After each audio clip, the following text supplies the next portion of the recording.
I've been wanting to make this video for a while. I just want to share my experience working with the two professionals, a therapist and a dietitian that I see every week to help me with my recovery. So, disclaimer alert, any opinion I have is just that. It's my opinion, not to be taken as gospel.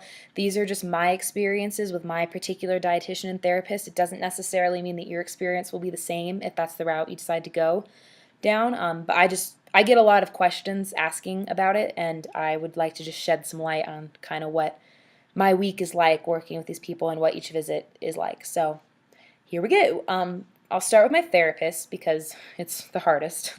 Um, by the way, don't think that if you decide to do this that it's going to be like a fucking cakewalk, because it's not. It's the hardest thing I've ever had to do in my life. And sometimes it takes like everything in me to drive myself to therapy or my dietitian. This week, definitely it is, because I had relapse in binge eating this past week. So took a lot for me to go to my therapist this week, but I went, and yeah, so it's very hard, but I know it's going to benefit me in the end. My therapist, as far as costs go, she's quite pricey because she's very experienced and she specializes in eating disorders. Her visits are $100 per 45-minute session, but my insurance covers 60% of it, so I end up only paying 40, which is still, it's a lot of money, but again, I need it. Therapy is not like what you see on TV. It's not like, how do you feel? It's not you just, vent to an, person with a clipboard. You can try to vent, but at least with my therapist, she'll often stop me when I'm kind of rattling off something. She'll be like, all right, let's talk about this. And it's usually something completely random. Like I could be talking about, oh, I had such a hard time with my friend and we drove in her car to this, blah, blah, blah. And she might say, wait, what is it about the car that made you uncomfortable? And I'll be like, I don't know. But usually they can just, they're trained to find things and listen for things that you're probably not thinking of that contribute to, your state of mind and your behaviors.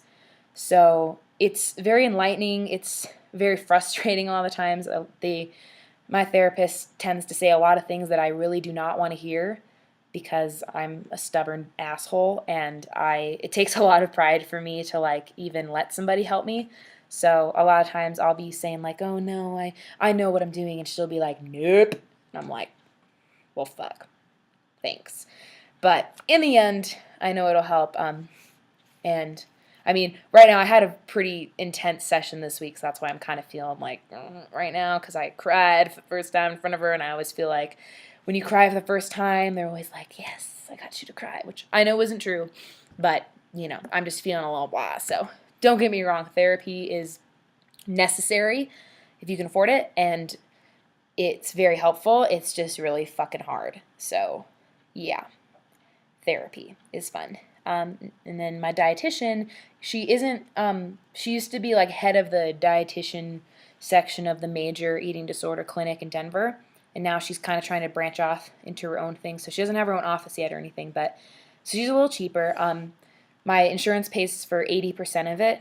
So my first session with her, well, I had a 20-minute consultation to figure out if she'd be a good fit.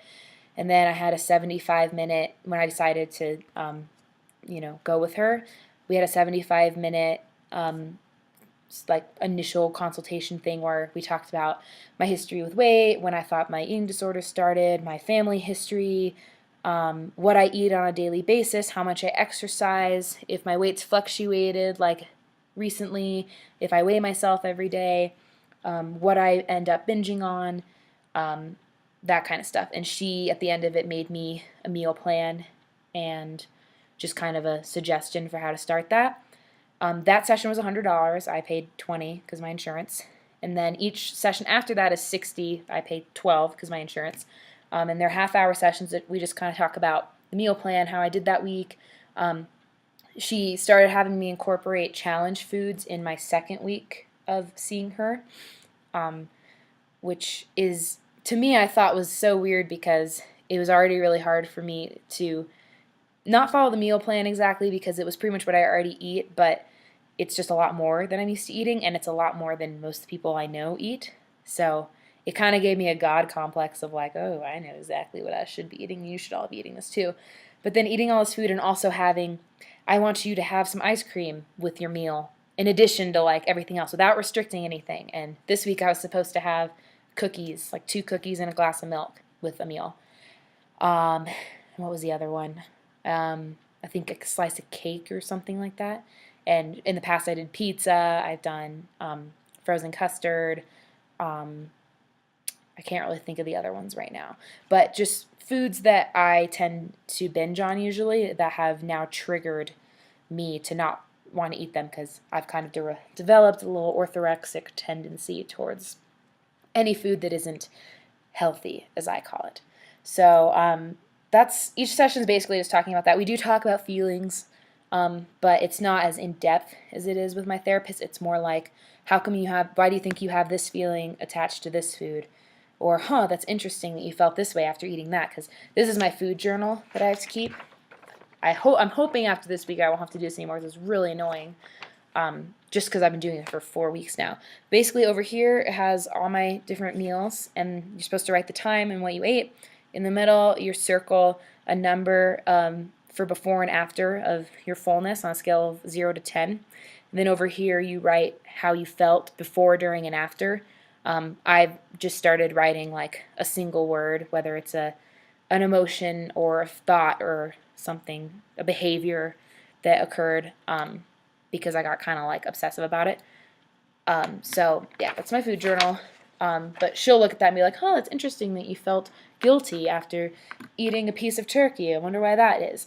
And we just kind of like explore it, but we don't get as in-depth into it as you do with a therapist.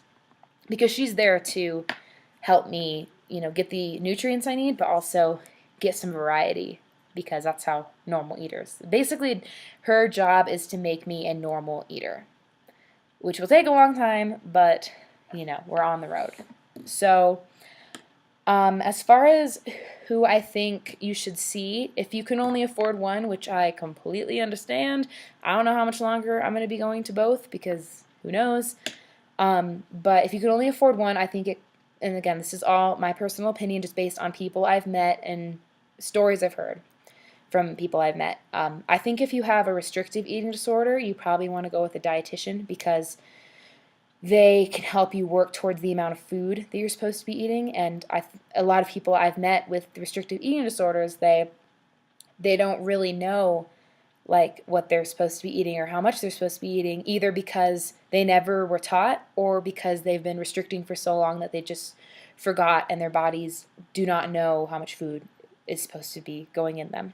So yeah, and then I think if you have like EDNOS or binge eating disorder, you might want to go with a therapist, because again, most of the people I've talked to with either one of those, they know a lot about food, they know a lot about nutrition, exercise, all that stuff, but the phrase I hear a lot is they just are out of control, uncontrollable, when they have binges or when they obsess over things, and that comes from the mind. That doesn't come from a lack of knowledge about nutrition and all that stuff. So that's just my opinion on that.